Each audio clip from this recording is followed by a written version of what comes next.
Então, pessoal, bom dia. Hoje é 3 de junho de 2020. Nós estamos fazendo mais uma live, essa é a nona live. Nesse contexto de pandemia, né, essa live substitui as nossas transmissões coletivas. Nós estamos focando no curso de Administração Judicial Aplicada para o Tribunal do Piauí. E essas lives são um momento de sincronização com as turmas, né? Nós temos 11 unidades na modalidade de implantação prática, principalmente na capital e cercanias, Parnaíba está incluída, e temos 20 unidades no interior que estão fazendo a implantação na modalidade à distância, né? Na última live, a gente falou sobre quanto tempo dura um processo, e foi muito interessante, porque na sexta fizemos uma reunião de gestão com a Sexta Vara Criminal, civil. E o pessoal já usou a foto do carro. Gostei muito assim, de ver assim, os paralelos, né? Bom, hoje nós vamos falar sobre acervo, né? Conhecendo e trabalhando o acervo processual.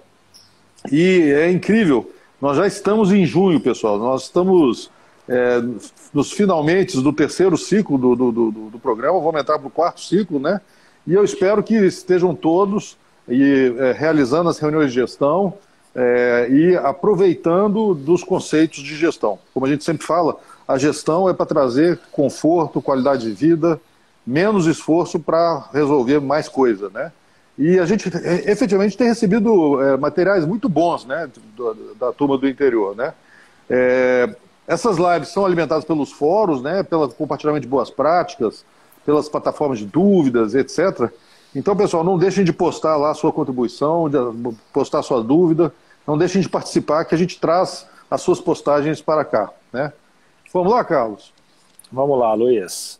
Essa semana que passou, nós fizemos os rituais de gestão com as unidades que estão fazendo a implantação prática, né?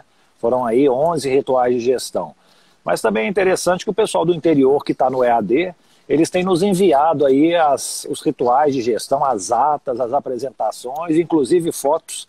E eu acho que isso é uma coisa muito importante. Até recomendo a eles, pessoal, vocês que estão aí no EAD, sempre que fizerem o ritual de gestão, mandem para a gente fotos, mandem a ata, que também nós vamos postar aqui no Instagram para tentar difundir essa prática que a gente acha essencial, né, Luiz? É isso aí. Por exemplo, o doutor Juscelino, lá de Valença, comarca do interior do Piauí. Ele apresentou, enviou essa semana a ata lá do ritual de gestão. Excelente, mencionando a data, quem que estava presente à reunião, a agenda de apresentação de como se desenvolveu o ritual de gestão. Foi interessante que eles começaram a implantar lá o projeto Guardião, Luiz. Pegaram 20 ações, né? Eram 19 ações de improbidade, isso aí tem muito no interior do estado, seja Piauí, seja Minas Gerais. Acho que a maior parte são ex-prefeitos que são acusados de desvio de recursos públicos e uma ação civil pública. Então ele pegou essas 20 ações, distribuiu entre 6 servidores para ver se elas começam a funcionar, né, o procedimento a funcionar de uma maneira mais célere. E o resultado eu acho que é muito bom. Apresentou as não conformidades, indicou lá 8 não conformidades, extravio de autos, por exemplo, processos antigos sem citação. E qual que é a vantagem de apresentar não conformidade? É já pensar na iniciativa de melhoria para esse problema. Então, assim, está muito tempo sem citação os processos, vamos então identificar quais são esses autos e aí vamos acelerar, às vezes se for o caso, faz um esforço concentrado para poder proceder à citação. E ele também deu uma oportunidade para todos falarem, eu acho que isso é muito importante. Embora na ata não tenha o registro, né, das falas de cada um, ele permitiu que todos falassem assim, e essa é a troca. É a troca de experiência, de conhecimento entre juiz, servidores, secretário de vara, que é muito importante para o trabalho fluir melhor. Ô Carlos, a essência da gestão é isso, né? É essa troca, esse diálogo. E um dos pontos das não conformidades é exatamente criar estado de atenção. A partir do momento que você começa a discutir que uma coisa está errada, todo mundo desenvolve um estado de atenção especial para evitar que aquele erro, né, aquele problema recorra, né? Continua. Outra vara que também apresentou seu ritual foi a terceira vara da comarca de Piripiri, a doutora Fátima. Eles mandaram foto, inclusive, essa semana nós vamos postar no Instagram o ritual de gestão deles. E mesma coisa, a doutora Fátima mencionou lá que ela já instituiu um rodízio de servidores, para que lá, né, todo mundo seja coringa, todo mundo saiba fazer todas as atividades. Apuraram que houve mais entradas do que saídas esse ano. Mas o interessante foi que eles falaram lá na cultura de baixa, Luiz. E isso é imprescindível, né? Nós temos que ter uma cultura de baixa, ou seja, é uma cultura meio de resultados. Cada baixa vai ser um processo resolvido, e é isso que nós temos que pensar. Não adianta ter processos muitos, tramitação longa e tal, temos é que pensar no resultado objetivo, como concluí-lo da melhor forma possível e gastando menos energia. Então isso eu achei muito importante. E uma coisa que ela fez também foi a preparação, ela separou uma lista de processos para os servidores que estavam com prazo, que estavam paralisados. Que prazo você imagina que seja, Luiz, que estavam assim, aqueles paralisados, a gente sempre fala, né, em 100 dias, 120 dias, qual que é o prazo que eles estão lá acompanhando na vara de periperi, na terceira vara? Não, um prazo paralisado a 100 dias já é terrível, né, porque a cada vez que você faz um deslocamento da secretaria para o gabinete, do gabinete para a secretaria, são 100 dias. Quando você assusta, já passou alguns anos, mas conta aí, Carlos, estou curioso. Lá em Periperi são 30 dias, ou seja, é um resultado ótimo, né? Se eles estão preocupados em evitar que os processos fiquem paralisados por mais de 30 dias, é que o fluxo de trabalho lá está sendo muito cadenciado e bastante célere.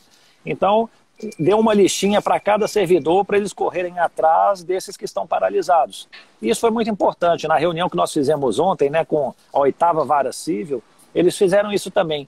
Começaram a medir, estabelecer metas individuais para o servidor, e no final eles perceberam que conseguiram um aumento de produtividade muito grande se comparado com o mês anterior. Então eu estou naquele negócio, né, o PDCA. Vamos planejar, executar, verificar se deu certo. E nesse caso aqui o que a doutora Fátima está fazendo é isso, meio que metas, tarefas individuais para poder fazer essa aferição do trabalho. Carlos, eu acho que o ideal mesmo é não deixar ficar paralisado mais do que 30 dias. Também abaixo de 30 dias fica um pouco complicado pelo fluxo de trabalho e tudo mais. Mas o que a gente vê é que algumas unidades estão paralisadas há mais de 200 dias, né? Mais de 150 dias.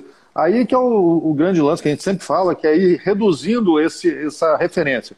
Zerou a pilha dos 150 dias, vai para 140, 130, 120, até chegar nos 30. Aí você está com aquela situação de baixo congestionamento. As ruas estão livres, você desloca sem problema, você já removeu os entulhos, né, os problemas na via, os carros mais lentos, os carros antigos, né, que estão estragados, então você já removeu tudo da rua e aí o trânsito flui com mais facilidade. E essa orientação, né, de estabelecer assim, tarefas por servidor, já liga aqui a boa prática apresentada. Uma boa prática lá da Vara de União, né, Vara Única da Comarca de União, em que a Maíra, ela combinou com a doutora Mariana o seguinte: vamos utilizar o aplicativo Trello. O que eles fazem? Nessa época de pandemia, né, como o contato presencial e diário, às vezes não é tão constante, a doutora Mariana, ela estabelece uma lista de processos, sei lá, 20, 30, 50 processos que têm que ser analisados. E aí ela coloca no Trello, o Trello tem um mecanismo lá que à medida que você faz um processo, você risca, e vai aparecendo tudo riscado. Então é uma forma, assim, sem ter o contato permanente, só de visualizar ali no aplicativo, vai saber, a tarefa foi dada, quanto que já foi cumprido, o que falta por cumprir, e é uma forma de controlar, né, o trabalho feito, a produtividade. O Trello tipicamente ajuda muito, quando você tem tarefas para fazer e você tem vários passos, o Trello ajuda demais. Eu, por exemplo, já usei o Trello com alguns clientes de empresas privadas, né? Do tipo assim, você tem uma pilha do a fazer, o em processo e a pilha dos feitos, né? Então você vai deslocando as cartinhas, né? Os cartões de uma pilha para outra, é visual, é simples de usar, é uma beleza, eu gosto muito. E você deixa o Trello aberto no seu desktop, né? No computador. Você digita lá no endereço Trello, ele já abre a sua conta com todos os quadros que você precisa, etc. É muito útil, eu recomendo, viu? Isso. Ô Luiz, e voltando aqui, né, sempre tem um atrasozinho nas mensagens, a Elisângela mencionou que na Justiça Federal, esse prazo de 30 dias, né, que a gente fala, tudo, às vezes é um pouco difícil porque Lá tem, às vezes, prazos em dobros, né? Como os réus são muito assim, a União, né? Tem o INSS e tal, são prazos que vão contar em dobro. Às vezes os prazos de 30 dias é meio que assim uma regra que se estabelece. Então, às vezes, fica um pouco mais difícil.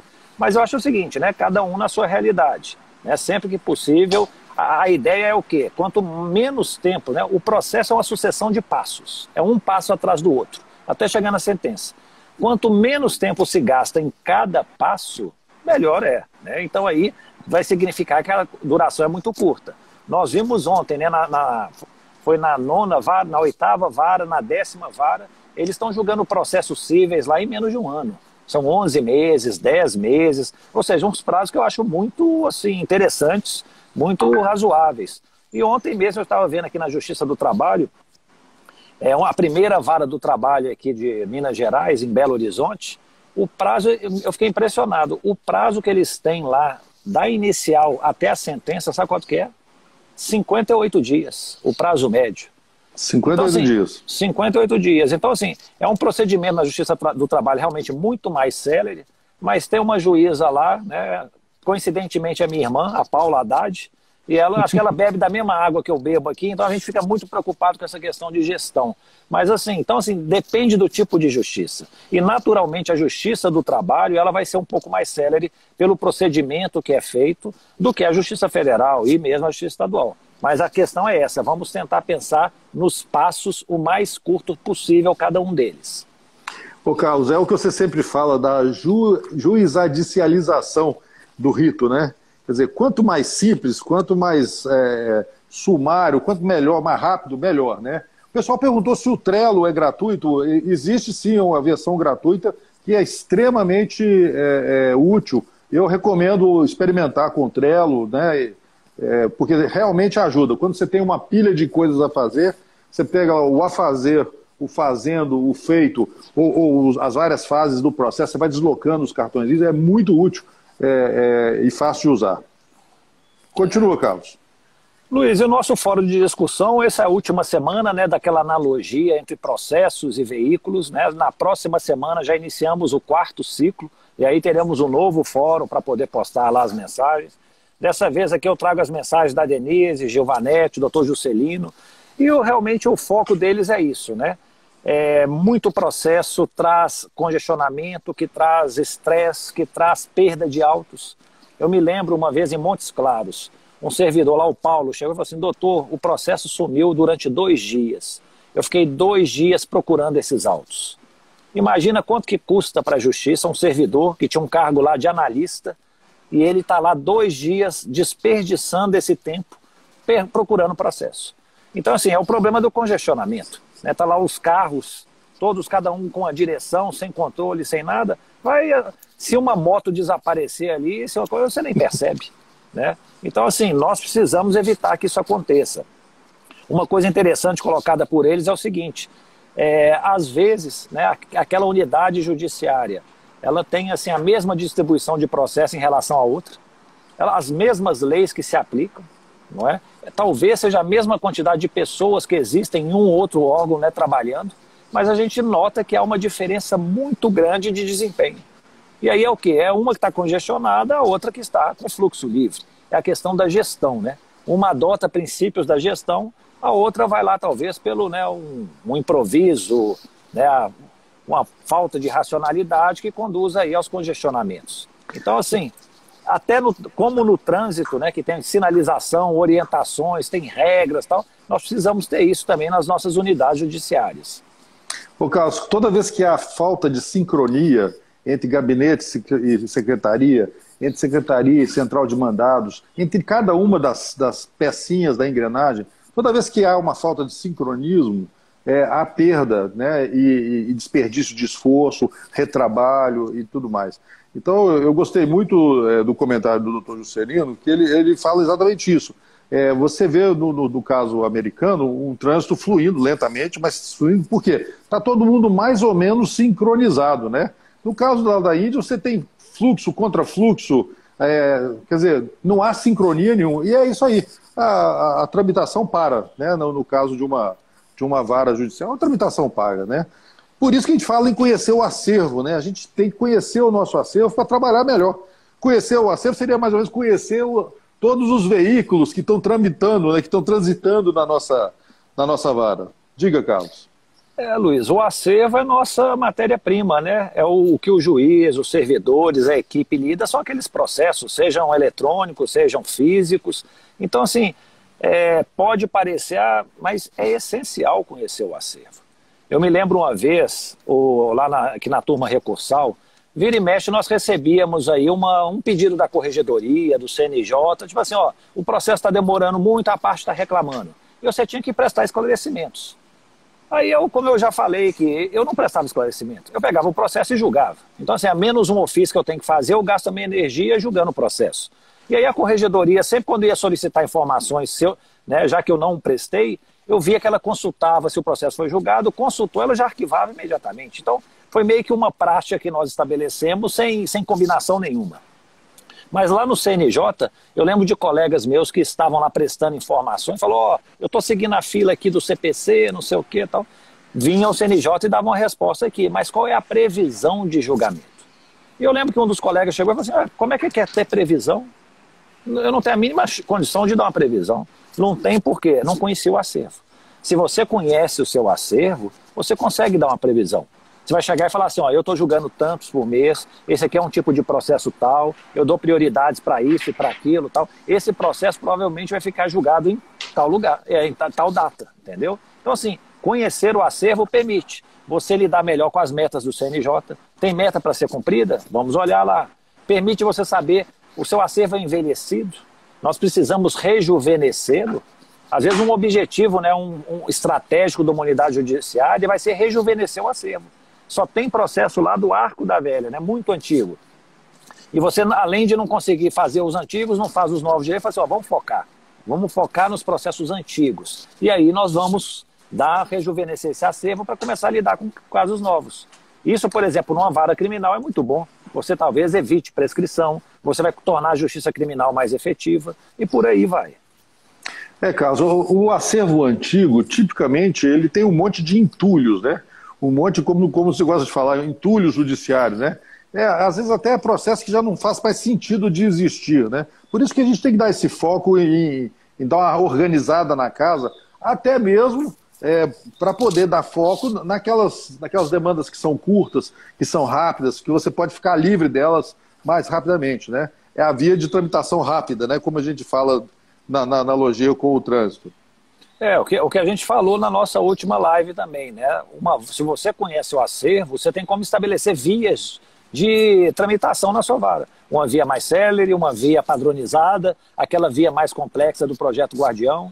Igual, por exemplo, quantos processos complexos, talvez, de difícil solução, que eu tenho no meu acervo que eu deveria colocar ele no projeto Guardião, como o doutor Juscelino fez lá. Ele selecionou as ações de improbidade e ação civil pública. Deu 20 processos no total. Eu me lembro em Marabá, a primeira vez que eu fiz isso, eram 100 ações. Eu separei improbidade administrativa, trabalho escravo, conflitos fundiários, lá era uma coisa muito grande, problemas ambientais. Então, assim, deu um total de 100 processos. Eu achei que eram as causas mais complexas que haviam lá e que mereciam esse tratamento especial particularizado. Tudo conhecendo o acervo, né? Depende da equipe também, né? Porque não adianta você entregar no projeto Guardião, você distribuir 50 processos para cada guardião, né? A pessoa não vai conseguir cuidar com carinho de 50 processos. Você tem que ter um número razoável aí, sei lá, no máximo até uma meia dúzia, 10 processos por guardião, correto? Então uma equipe pequena... Quem não assistiu a última live, rapidamente, o projeto Guardião é aquele que você seleciona processos, seleciona um grupo lá da vara, distribui processo para cada um e cada servidor vai ser o guardião desses processos. Eles têm a missão de não deixar esses processos paralisados. Ou seja, o objetivo é que tenha uma tramitação muito mais célere e rápida para chegar a uma sentença num prazo mais curto.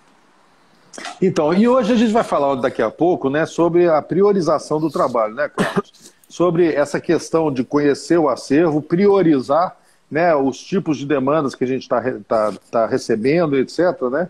E o projeto Guardião é um tipo de priorização do trabalho, como nós vamos falar, né? Sim. Agora, em época de PJE, o PJE é relativamente pobre em relatórios gerenciais, né? Especificamente no TJ do Piauí, você tem assim, eu acho que o TJ do Piauí ele é especial em termos de relatórios, de disponibilização de dados. Me encanta ver o TJ do Piauí em números, você tem várias fontes de dados, né? A correção RMA, você tem aquele link de relatórios gerenciais à disposição das varas, né? Então, eu acho que você ter dados sobre o seu acervo é o principal, é o primeiro passo para você conhecer o seu acervo, né? E nesse aspecto a gente viu trabalhos muito bem feitos, né? Mas vamos falar sobre as etiquetas do PJE. Se o PJE não ajuda, vamos com o que a gente tem, né? Vai lá. Não tem solução. Eu não fico tão desanimado, Luiz. Eu gosto do PJE, eu acho que foi um avanço em relação aos sistemas anteriores, mas é o tal negócio, ele está no início, precisa ser aperfeiçoado. Eu vejo aí o PJE da Justiça do Trabalho. Eu fiquei impressionado a quantidade de informação, de dados, de coisas que eles fornecem. Tipo assim, é um painel de controle completo, né? Se o nosso PJE aí é um teco-teco ainda, sem muitos indicadores, né, velocímetros e tal, o PJE da Justiça do Trabalho é um Boeing 787 aí que está completíssimo. Mas como a gente não tem esses recursos todos ainda, eu acho que é a etiqueta que nos ajuda muito, né? Por exemplo, eu estou lá numa caixa com 1.500 processos conclusos. Como é que eu vou saber fazer? Eu tenho que abrir um por um para poder tal? Sim, mas se você tem uma etiquetinha, né, daquela pessoa que mandou o processo para a caixa, se ela já dá uma orientação, isso facilita muito o trabalho do próximo. Então, assim, eu vou fazer uma conclusão, eu posso fazer uma conclusão mais qualificada, colocando uma etiqueta. Então eu vou chegar aqui, ó, isso aqui é para despacho, isso aqui é o tema tal, isso aqui é matéria repetitiva, isso aqui é para sentença. E à medida que vai orientando, você abriu o processo, você já viu aquilo, você pode fazer uma triagem muito mais fácil. Então é o tal negócio. O PJE hoje na Justiça Federal, e mesmo lá no TJ Piauí, ele exige que haja mais cooperação, né? Se você quer que o processo tramite melhor, aquele que faz o trabalho anterior tem que dar uma dica para o próximo para poder facilitar o trabalho dele. E por aí vai. É uma dica atrás da outra, coloca etiqueta, tira etiqueta, que eu acho que é a melhor forma de atuar enquanto ainda nós somos muito pobres de relatórios, né? É a forma que a gente tem de gerenciar esse acervo de uma forma mais fácil. Ô, Carlos, lembra quando a gente tinha muito processo físico, né? Que a gente sugeria a etiqueta física. Era como se fosse um post-it com instruções para os próximos passos, né? É o mesmo espírito da coisa. E na etiqueta você pode botar observações de tramitação, né? Que são tão relevantes, né? Gasta um tempinho ali, porque ajuda o colega a perder menos tempo para pegar aquele processo e despachar, não é mesmo? Mas acaba que às vezes você padroniza as etiquetas, né, Luiz? É só você abrir ali, você dá um tique assim, dá um cliquezinho ali e já preencheu a etiqueta, o tipo de etiqueta. Como eu trabalho no meu gabinete, eu recebo lá os processos, então tipo assim, estão lá, minutados, tema tal, quem foi o autor dessa minuta? Eu vou lá, faço as certificações, corrigido, não precisa de mais olhar nada, corrigido com ressalvas, tem que voltar a olhar, tá? Depois vem lá a etiquetinha, alterado. Então foi alterado, eu tenho que olhar mais uma vez, ver se as correções foram feitas, tal. Então assim, você vai conversando à distância e por etiqueta. É a forma assim, é você manter essa comunicação ativa, esse fluxo de comunicação que é muito importante, por meio de sinaizinhos. Então, agora, isso é sincronização, não é mesmo, Carlos? Quer dizer, você combinar gabinete, entre o gabinete, secretaria, etc., combinar, né, as etiquetas, o padrão de etiqueta, etc., é super importante. Senão o número de etiquetas prolifera e quando se assusta, elas já não estão servindo para nada. É muito importante você manter um padrão, né? Que é a organização da coisa, não é mesmo? Quando a gente tem um computador, e principalmente agora os HDs estão crescendo, né? Você tem espaço de sobra. Se você não tiver um padrão de organização das suas pastas, né?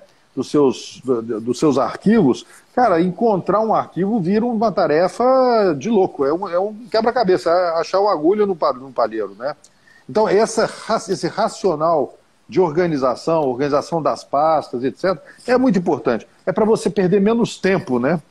Luiz, e é o racional em tudo, né? É o racional de assim, como a gente controla um acervo? Como é que eu consigo reduzir? O juiz, ele tem capacidade de reduzir o acervo? Assim, às vezes é difícil, né? Porque assim, o juiz não controla uma demanda. As ações vão sendo ajuizadas, tal. Normalmente o juiz fica lá pouco reativo, recebendo aquelas coisas e tentando processar. Mas, por exemplo, o juiz não tem nenhum controle sobre essa demanda. Eu já vi locais assim que é possível fazer isso. Por exemplo, uma vez um curso que a gente deu lá no TRT do Pará e Amapá. Havia juízes falando o seguinte, falou, doutor, aqui, ó, os advogados estão entrando com 12, 13 ações para uma única parte. Eu falei, mas como assim? Ele falou, não, eles vão pedir FGTS, vão pedir verbas salariais atrasadas, 13º, para cada pedido eles ajuizam uma ação. Ele falou, o que eu faço? Eu falei, ó, você não pode ser o fermento do bolo, não, ajudar a contribuir para que seu acervo cresça. Você tem que realmente fazer o papel oposto. É necessário ajuizar 13 ações diferentes? Não tem sentido nenhum isso. Eu, se fosse você, eu pegaria tudo, falaria que tem uma litispendência, juntaria tudo, tem conexão, aliás, há uma conexão entre as ações, faria uma sentença só para resolver o problema. Acaba que, às vezes, ele fica pensando em honorários, não sei qual que é o objetivo, ou então até pela cobrança, né, da parte, para cada ação que eu ajuizo, eu recebo aí uma taxa mensal, mas, assim, é uma coisa que não tem sentido. Isso aí com relação a bancos também, empréstimos consignados. Às vezes tem um contrato que vai se renovando ano a ano. E aí, para cada renovação, a pessoa ajuiza uma ação para poder pedir, sei lá, uma retificação de uma cláusula, mais uma indenização por dano moral. Né? Mas isso aí, será que é o mais correto? O contrato não é um só, que foi simplesmente se prorrogando? Uma vez extinto esse único contrato, ele não precisa fazer 10 extinções? Não, são prorrogações, é um contrato só. Então, assim, se nós começarmos a aceitar essas várias ações de revisão, separadamente, nós estamos, o quê? Incrementando para que o nosso acervo exploda, né? Cresça demasiadamente. Aí você poderia dar uma única sentença, você vai ter que dar 10, 15. Não tem sentido isso. Então, assim, você precisa, Luiz, tentar controlar a entrada, pelo menos dessa maneira. Evitar que, né, haja desmembramento de ações fictício para poder, né, tentar manter o nível de processo na sua unidade mais controlado. Na realidade, o que entra, né, é o que vai formar o seu acervo dali a pouco, não é mesmo? Então, você conhecer as demandas, o fluxo, né, faz parte do conhecer e trabalhar o seu acervo, né? Eu lembro, Carlos, que aqui no Tribunal de Minas Gerais a gente conseguiu uma planilha com todos os processos de cada vara, em que você tinha o número do processo, a classe de distribuição, a data de distribuição, a data da última movimentação e o tipo da última movimentação. E com essa planilha, né, para todos os processos, a gente tinha essa informação do acervo integral. A gente tinha um raio-x, a gente conseguia tirar um raio-x que assim, nos dava qualquer informação que a gente queria. O processo mais antigo da vara, o processo paralisado há mais tempo, um a um, você tinha o número do processo, né? Isso era muito útil, porque aí a gente fica com menos problema, como a gente está vendo acontecer, de disparidade entre números de um relatório. O CNJ informa tanto, o TJPI em números informa tanto. Né? Cada sistema, eventualmente, por conta obviamente, da taxa de atualização do banco de dados, tudo mais, cada sistema te informa uma coisa, né? Isso gera, eu estou vendo, uma certa um desconforto, né, entre o pessoal que quer fazer a gestão.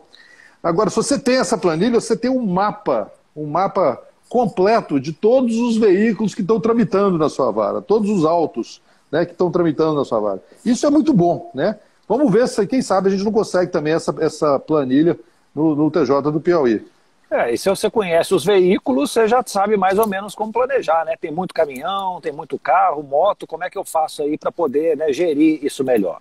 Outra coisa que eu acho que o juiz tem um papel na redução do acervo, priorizar a sentença, Luiz. Pô, mas pode até soar estranho, mas como priorizar a sentença? Esse não é o papel mais importante do juiz? Sim, mas tem locais que nós já vimos que não é esse. Às vezes a unidade lá, o gabinete, ele está perdendo tempo examinando tutela, pedidos urgentes, liminares, cautelares e tal. E eu falo, gente, vocês estão fazendo aí dezenas, centenas no mês de exames de tutela de urgência e tal, e sentença está saindo aqui a conta gotas. Acho que o mais importante é sair a sentença, o foco na sentença. Eu tinha uma prática muito tranquila, que é o seguinte: houve um pedido, é muito raro ter um pedido na justiça, uma ação civil, que não haja uma tutela de urgência ou algo similar. Se é para deferir, eu examinava. Eu falo assim, não, vou trazer um resultado útil. Agora, para negar, e normalmente 90% era para negar, que, né, não precisava de produzir prova, precisava de algum outro elemento, você tinha que ouvir a parte contrária antes para não tomar uma decisão precipitada. eu chegar e falar assim, ó, vai ser examinado o pedido aí requerido após a citação da parte contrária. Aí a parte contrária era citada, apresentava defesa, em alguns casos você já fazia a sentença. Então, assim, você não gastou energia examinando uma tutela, indeferindo, e gastou energia na sentença. Então a gente também tem que ter essa percepção. A sentença é a coisa mais importante a se fazer. Ô Carlos, eu vejo tanta energia perdida nos gabinetes por conta de um foco menor nos atos ordinatórios. Porque ato ordinatório é isso, né? É não levar para o gabinete coisa que é desnecessária. A secretaria resolve essa parada, né? E é engraçado isso, porque eventualmente por falta de sincronização ou por falta desse estado de atenção, de perda e desperdício de esforço, você tem assim, pouco uso dos atos ordinatórios, né? Pouco uso de uma sentença, de um despacho inicial mais completo que resolva a tramitação toda. Eu estava vendo aí tem algumas semanas uma portaria que eu fiz lá delegando atos ordinatórios para a secretaria. Isso em Marabá, tem mais de 10 anos. E era assim, um artigo único. Delega os atos ordinatórios à secretaria. Ponto.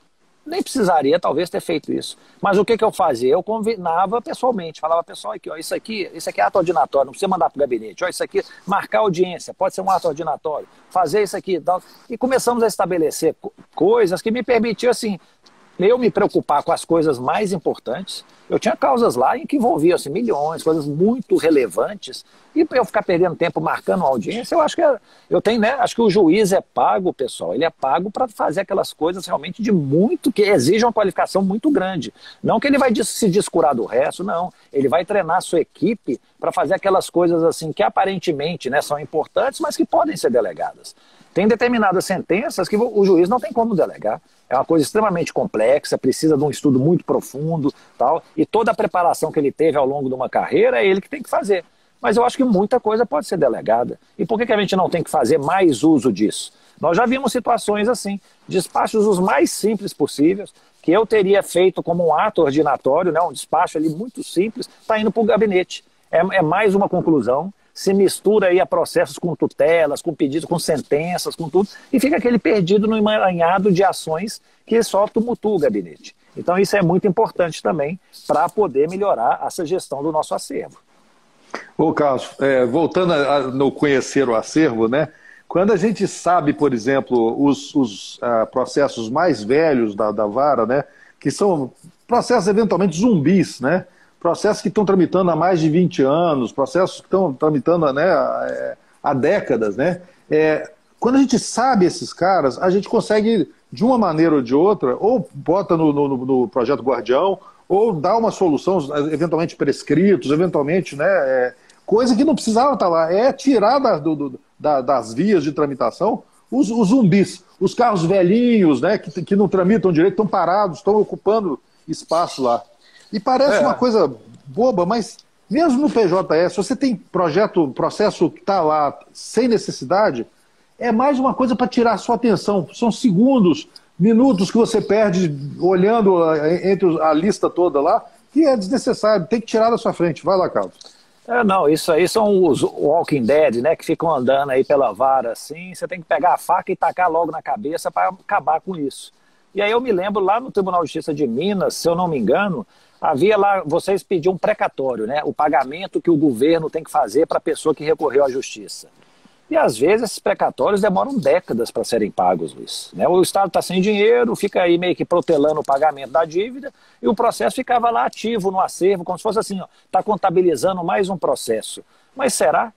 Eu falo assim, como é que ele está parado lá na secretaria, parado no gabinete, se a vara não tem que fazer mais nada? Tudo que estava ao alcance dele já foi feito. Né, já foi expedido precatório. Então, assim, arquiva aquilo, tira da nossa estatística, vamos deixar na estatística, no nosso acervo, somente aquilo que realmente vai nos dar trabalho, é aquilo que a gente vai manejar, vai poder mexer. Então é um típico exemplo aí de um cara, de um zumbi, como processos prescritos.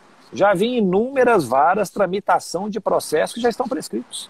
As pessoas não percebem, às vezes tem um detalhe, às vezes o réu tem mais de 70 anos, tinha menos de 21 anos quando ele cometeu o crime, a prescrição corre pela metade, o processo está andando, ele é um morto-vivo. Mais cedo ou mais tarde, quando for pegar, a primeira manifestação do juiz vai ser, está prescrito. Né? Não tem o que fazer, é um nada jurídico. Então a gente tem que ter isso, tem que ter esse detector de zumbis. E esses processos que não são baixados porque ficou um dinheirinho pendente para devolver para uma das partes. Gente, o que, que é isso? Só para você fazer um mandado, cumprir um mandado para intimar essa parte, vai custar mais caro que o dinheiro que você tem que devolver. Pelo amor de Deus, entendeu? A corregedoria aqui da Justiça Federal da Primeira Região, ela realmente mandou uma lista para todas as varas ano passado, dizendo isso aqui, ó, tais e tais processos têm depósito judicial aí, ó, desarquive e dê destino aos processos. Tinha processo arquivado há 20 anos, mas que tinha lá, sei lá, R$10, e deu um trabalho danado para poder fazer isso, né? Como eu vou encontrar a pessoa para poder devolver esses R$10? Às vezes é uma medida assim com pouca produtividade, né? O que que eu vi que foram ideias boas que alguns juízes tiveram? Né? Lá na 21ª Vara Civil, eles começaram a fazer bacenjude. Botava lá, acho que 1 centavo do débito para poder ver se bloqueava alguma coisa, localizava a conta da pessoa. Ó, essa pessoa tem uma conta na Caixa Econômica.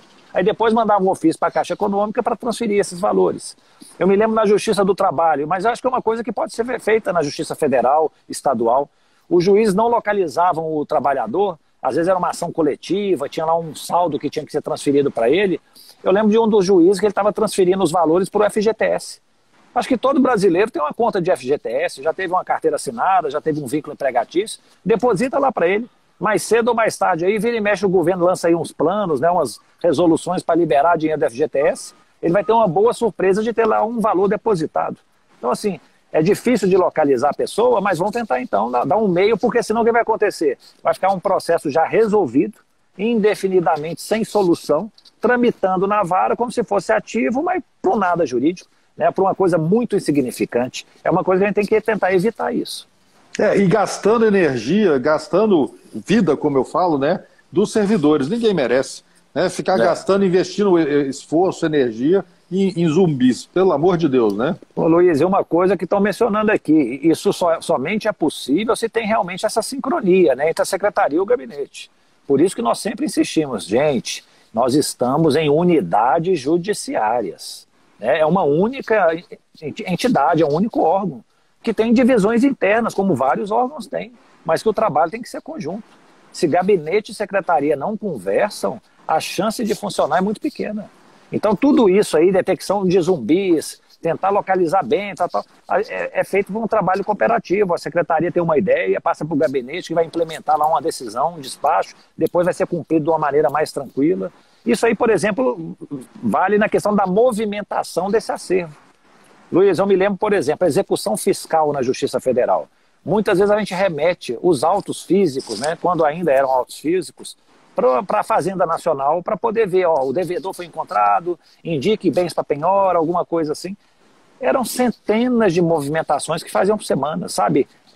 O acervo lá de milhares de processos, as nossas varas de execuções fiscais na Justiça Federal são super sobrecarregadas. Então mandavam assim, eram movimentações de centenas. Sabe o que eu comecei a fazer em Montes Claros? Comecei a fazer listas. Eu chegava e falava assim, ó, gente, o despacho é esse aqui, ó. Vai ficar suspenso por um prazo de 1 ano até que tenta localizar. Eu fazia uma lista de processos, combinei com a Fazenda Nacional, mandava para eles. Eles tinham o controle dos processos que estavam suspensos. Eu não movimentava os autos físicos. Aí tinha aqueles autos que agora eles vão ficar suspensos pelo prazo de 5 anos. Se em 5 anos não for localizado nada, esse processo vai ser extinto. Vai ser arquivado definitivamente. Mandava a lista para eles. Eles só precisavam daquela lista para poder controlar. Ó, daqui 2 anos eu vou procurar bens, daqui 3 anos eu vou fazer diligências, porque se eu não fizer nada, vai ser arquivado. Então assim, começamos a estabelecer isso. A gente reduziu a movimentação do acervo, que era grande, por meio de listas. Então a gente tem que pensar nisso. O que a gente pode fazer de boa prática para tentar também reduzir essas movimentações daqueles autos que ainda são físicos, que ainda é uma realidade em algumas unidades. Movimentação desnecessária, Carlos, é perda e desperdício, concorda? Sim. Então é a mesma coisa que usar um oficial de justiça para intimar outro órgão público, né? Para que você está gerando mandado, mandando o oficial de justiça lá, etc., se você pode fazer isso de uma maneira eletrônica, de uma maneira mais prática? Uma coisa que eu sempre combinei, fala assim, ó, órgãos públicos, gente, Ministério Público, Defensoria Pública, a intimação é por remessa. Né? A intimação pessoal, eu sei que é pessoal, mas por remessa, manda os processos. Não tem sentido você mandar um oficial de justiça cumprir um mandado na Defensoria Pública, depois a defensoria tem que ir lá pegar os autos para poder ver do que se trata, para poder fazer a sua manifestação. Já manda o processo de uma vez. Então, assim, sempre se estabeleceu dessa maneira. Às vezes, em algumas varas, nós temos advogados que são assim, tem centenas de causas. Eles tinham lá os escaninhos específicos deles. Eu falo assim, o advogado, doutor fulano de tal, aqui, ó, vamos combinar, toda a intimação do senhor vai ser feita na sexta-feira, ok? O senhor pode mandar aqui um estagiário, um empregado do seu escritório, ele busca os processos, leva, a gente faz carga, está tudo intimado. A gente evita diversos atos de publicação, né, para poder simplificar o serviço. E aí a movimentação do acervo também costuma ser mais racional. Hoje, em época de PJE, isso aí já está perdendo um pouco o sentido, né? Mas, como eu disse, ainda tem muita gente, né, que lida com processos físicos, e a gente tem que pensar nisso. Muito bem, Carlos. Olha só, não teve uma vara dessas que a gente fez a reunião de gestão essa semana, que fez um estudo legal do acervo? Ah, foi. Isso foi a quarta vara criminal aqui de, né, Teresina. Então, eles apresentaram aí, eles fizeram uma ótima análise do acervo. Eu vou mostrar umas fotos aqui, talvez fique um pouquinho pequeno, mas a gente é só para dar a ideia, né, da coisa. Olha só, lá é uma vara criminal e eles chegaram e falaram assim, ó, quais são os crimes mais frequentes que ocorrem aqui nessa vara? Tá vendo essa escalinha aí, ó? A maioria, Luiz, são crimes contra o patrimônio. Não é à toa que 54% da nossa população carcerária é de crimes contra o patrimônio. Então lá, o maior de todos lá é o roubo majorado, né, com alguma qualificadora. Aí tem furto, tem tal. Tem aí também, ó, o segundo lugar ali dos crimes, tá o porte ilegal de arma. Então, assim, eles sabem agora quais são os crimes que tem. Nessa listinha aí tem, ó, latrocínio. Latrocínio, para mim, é o crime mais grave, talvez, que a vara lide, né? Envolve aí uma subtração do patrimônio e a morte de alguém. Então, isso aí eu sei que tem 34 processos. Eu, por mim, isso aqui tem que ser dado prioridade. Esses casos têm que ser julgados. Se a pessoa é realmente culpada da prática do crime e isso foi apurado, ele tem que ter a consequência penal dele, né? E aí a gente consegue, talvez, estabelecer alguns critérios para lidar com isso. E isso foi mais ou menos o princípio de Pareto, né, Luiz? Olha só, 91% dos crimes, na verdade, são 20 categorias, de quase 100 que eles possuem lá na vara, né? É um histograma que foi feito aí relacionado a isso. A Sharon trouxe, na verdade foi o marido da Sharon, né? Tem que falar qual que é o nome dele, viu, pessoal? Para a gente poder homenageá-lo aqui. Eu estou vendo que o Márcio falou assim, poxa, eu não consegui fazer o histograma. Talvez o Márcio deva assim, entrar em contato lá com a Sharon, né? E ver como que eles extraíram esses dados. Mas olha só como que é importante a gente conhecer o acervo, Carlos. Quer que volta ou pode deixar? Volta dos 20 crimes. Quando você vê que tem um crime, por exemplo, furto simples, um crime de menor relevância, cabe, por exemplo, transações penais, né? Cabe acordos penais. Né? Isso, igual, por exemplo, feito esse levantamento, eu chego e falo assim, ó, hoje nós temos a previsão do acordo de não persecução penal, com a pena de até 4 anos, tudo. Ué, deixa eu ver quais crimes aqui que comportam isso. Talvez eu fazendo um levantamento, eu falo, ó, tem 1000 crimes aqui na minha vara que cabe isso. Deixa eu pegar esses processos aqui e remeter para o Ministério Público para poder aplicar isso. Por exemplo, a Procuradoria da República, ela deu uma orientação que o acordo de não persecução penal tem um aspecto retroativo. Então, para mesmo ações em andamento, eles vão ser aplicados. Então, assim, ó, pega tudo, combina com o Ministério Público, vamos desafogar isso aqui, ó. Para que realizar audiências de instrução e tal, se a gente pode fazer um acordo e resolver isso de uma maneira mais simples. Então, aí, você conhecendo o acervo com esse histograma, você vai conseguir fazer isso. Veja bem, Luiz, passar para frente. Vai lá. É uma questão lá que a doutora Júnia já está trabalhando nisso. Isso é o acervo por movimentação. Essa coluna maior aí, ó, é aguardando audiência. São mais de 1.400 processos aguardando audiência. As outras duas maiorzinhas ali são processos que estão na secretaria tramitando e a outra de processos suspensos, né, que estão paralisados. Veja bem, se você tem tantas audiências para serem realizadas, você tem que adotar mecanismos para tentar reduzir o número de audiências. Por isso que eu estou falando, o acordo de não persecução penal, será que não seria uma modalidade? Talvez você tenha que fazer uma audiência lá no fim para homologar o acordo, mas vai ser uma audiência muito mais simples. Você pode fazer aí dezenas por dia, entendeu? Diferentemente de uma audiência de instrução, que você tem que ouvir às vezes aí 10, 15 testemunhas. Então, assim, pela movimentação do acervo na vara, nós vamos saber o que a gente pode adotar de estratégia para melhor lidar com isso, para enfrentar o volume de processo que nós temos. Ô Carlos, eu vejo duas coisas aí, né? Primeiro, como a pilha maior está na audiência, né? A próxima live vai falar sobre gestão da pauta de audiência e gestão da audiência, né? Então, é super interessante, né? Porque são as estratégias que a gente tem para baixar essa pilha aí.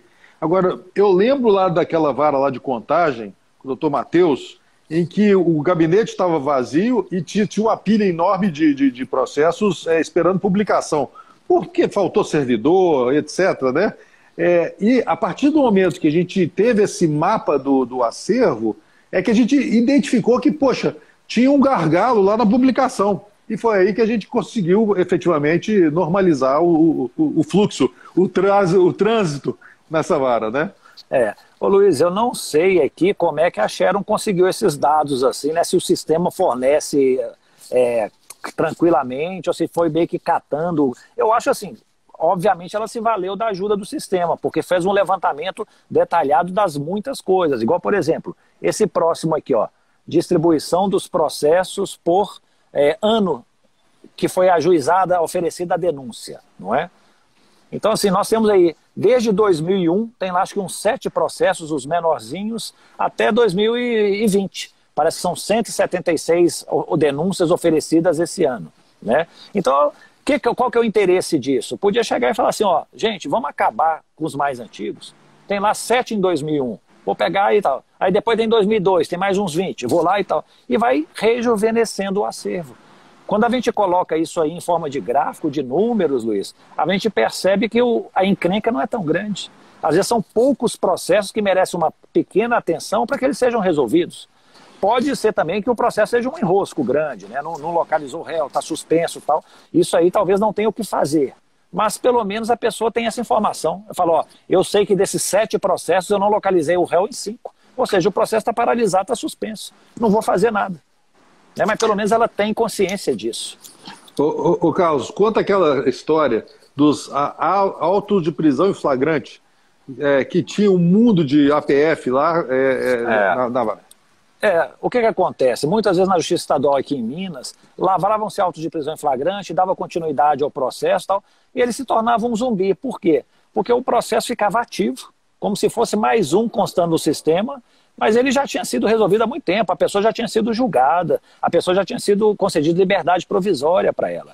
Então, ou seja, é uma forma da gente gerenciar esse arquivo. Vamos lidar apenas com aquilo que nos dá trabalho. Esse auto de prisão em flagrante, aí nós estabelecemos esse protocolo, né? Falou assim, ó, chegou o auto de prisão em flagrante, pessoal, colocou em liberdade ou manteve a prisão preventiva, acabou o sentido desse APF, né? Então, assim, arquiva e reduza o acervo. Aí você vai ter o número real da encrenca que você possui, né? Por isso que é importante a gente ter realmente esse controle para saber o nível de trabalho que nós vamos ter.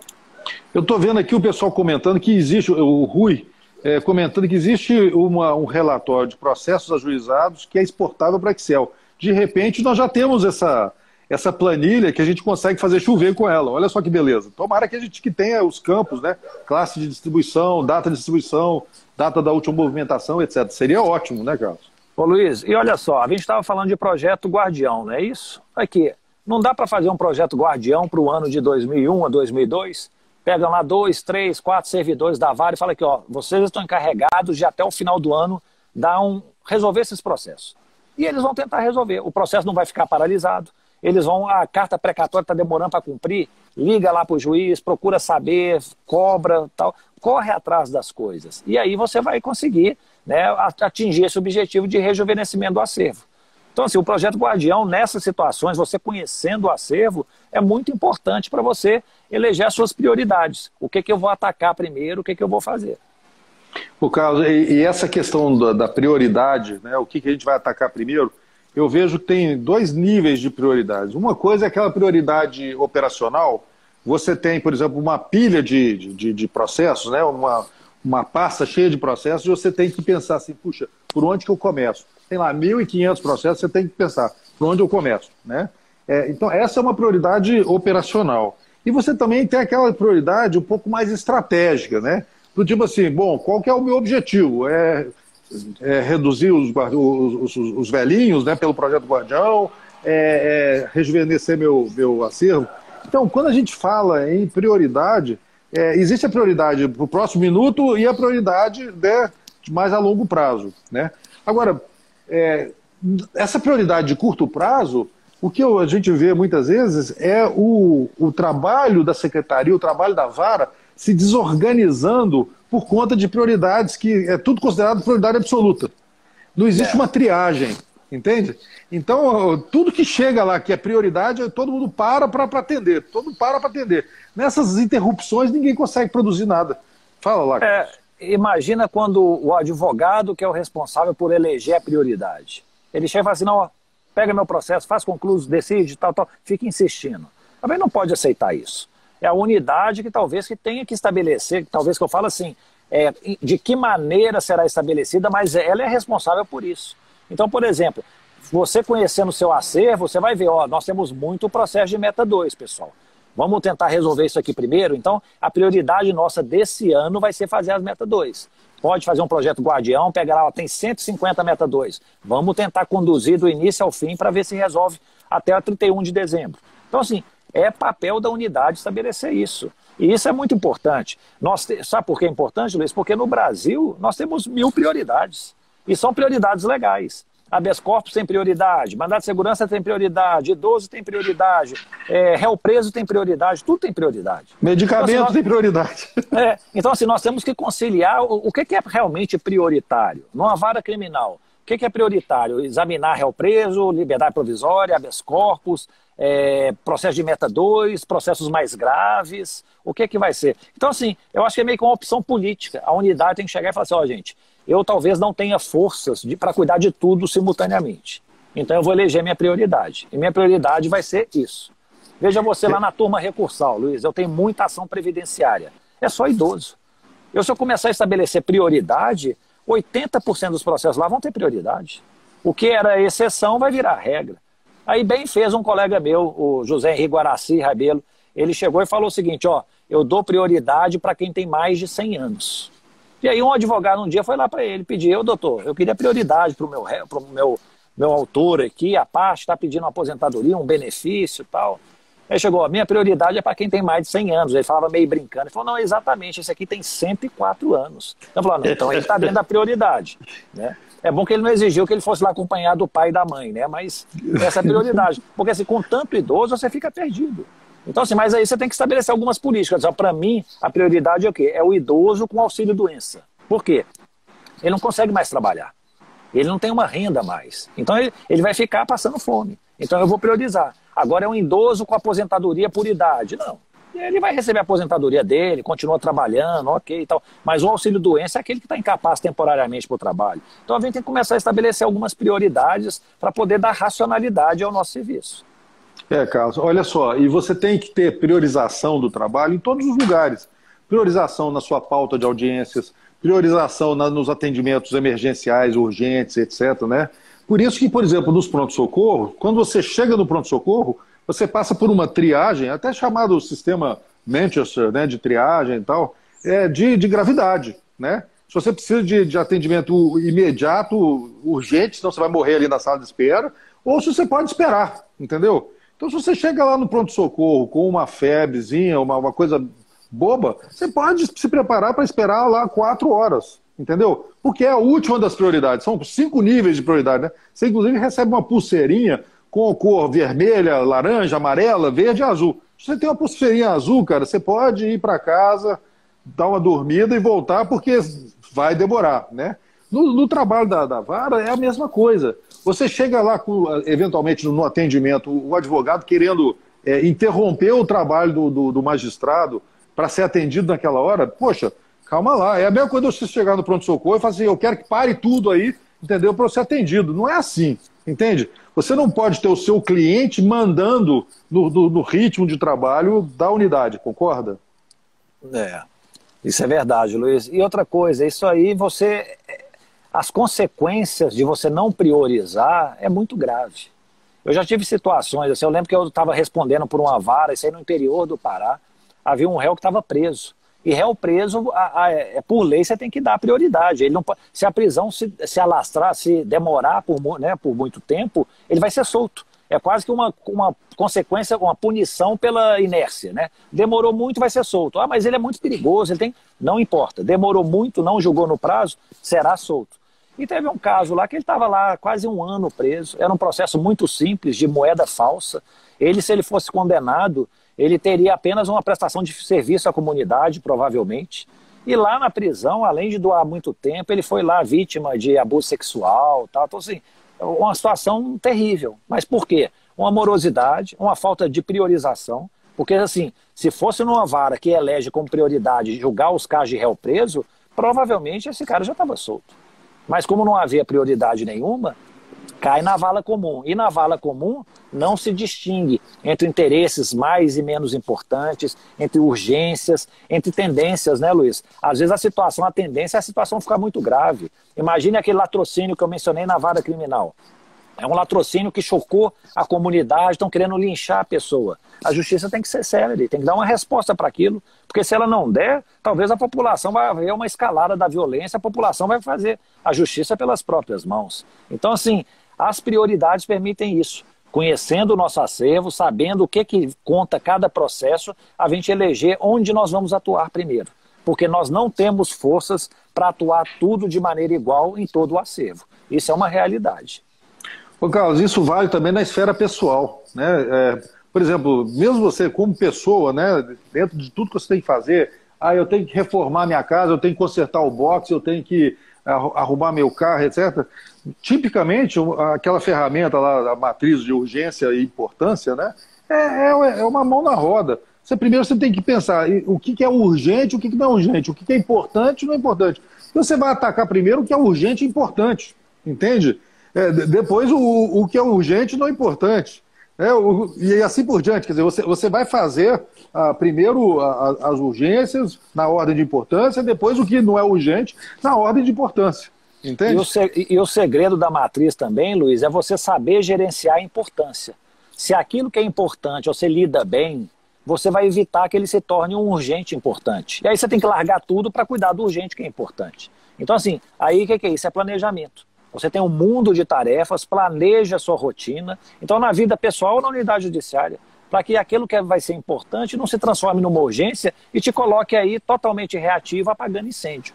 Então, esse é o segredo também. Saber lidar com as importâncias, com aquilo que é mais importante na vida pessoal e na unidade judiciária. Ô Carlos, nós vamos ter que terminar essa live. O papo tá bom, a prosa tá boa, a gente tem muita coisa para falar, mas tá na hora de encerrar, senão vai ser cortado a nossa live, né? Então, pessoal, muito obrigado pela audiência, né? Mais uma vez, a nossa próxima live é semana que vem, quarta-feira, vai ser às 11 ainda, viu, Márcio? 10/6. Nós vamos falar sobre gestão de audiências e também a priorização dessa pauta de audiências, né? Essa live vai ser disponibilizada no nosso canal do YouTube também e na plataforma EAD para o pessoal que está em curso do TJ do Piauí. Muito obrigado, até a próxima, pessoal. Isso, pessoal. Até a próxima e não se esqueçam, estamos encerrando agora o ciclo 3, então não deixem de colocar lá, de postar as atas dos rituais de gestão, ok? Semana que vem estamos de volta iniciando o ciclo 4. Um abraço a todos.